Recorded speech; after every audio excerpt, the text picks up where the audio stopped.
Hey everyone, welcome back to the channel.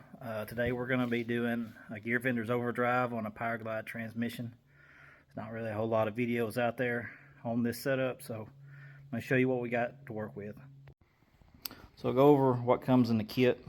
It comes with the tail housing adapter. It comes with the gear vendor's overdrive unit. It comes with a harness, a controller. It comes with a floor switch. It also has a manual speedometer set up here, screws and stuff, and this is, so it's like an adapter to where you can run electronic speed pickup. I'm not 100% sure. I need to look on the instructions on that, but this is where we're going to get started, and I'll show you the next step. So in the first step, it says remove the 5 bolts on the tail housing, so that's what we're going to do next. Okay, with the tail housing off, you can see the output shaft.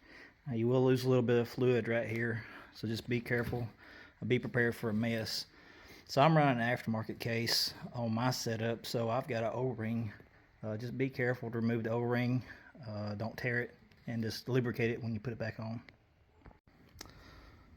So we got that on. Next step says install this coupling. As you can see, it's got bigger splines on one side versus the other, so one side is also deeper. In the instructions it says the deeper spline goes in, and that's because the powerglide output shaft is smaller. So I would oil this up, get it lubed up, that way the seal and the bushing on the inside will get pre-lubrication. Alright, so next step, it tells make sure your coupling's pushed all the way up in there. Stick a straight edge across it, and it comes with supplied shims. See how many shims you can stick in there, and you got to put that on the transmission side of the coupling. So these are the shims here that go inside that gives you the right spacing. So after coming up with the measurement, it looks like mine's going to hold 4. So you just drop them down on the powerglide spline side. What I'd recommend is putting a little bit of oil on it, that way they stick together and they won't try to turn over as you slide it in.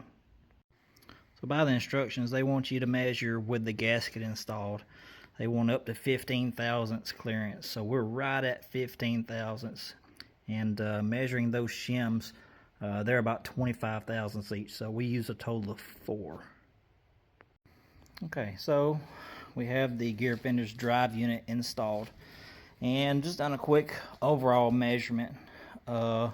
We gained 14 inches. You know, the website says average is about 12, but measuring from seal to seal, apples to apples, so to speak, on the other tail housing versus this tail housing is 14 inches difference. So the next step is install this speedometer cable. Basically what it does is it comes around and hooks to the speedometer input for the controller. That's going to be what tells it when to shift. You know, in the instructions it says, you know, do not use the unit below 20 miles an hour, so I'm assuming this is what kicks it out of overdrive. And we've got our output stub stuck in. Just remember to always put oil on all this stuff before you put it in. And this is about as far as we're going to get today, so I hope this helped you out, and just come back and for the follow-up. Thanks.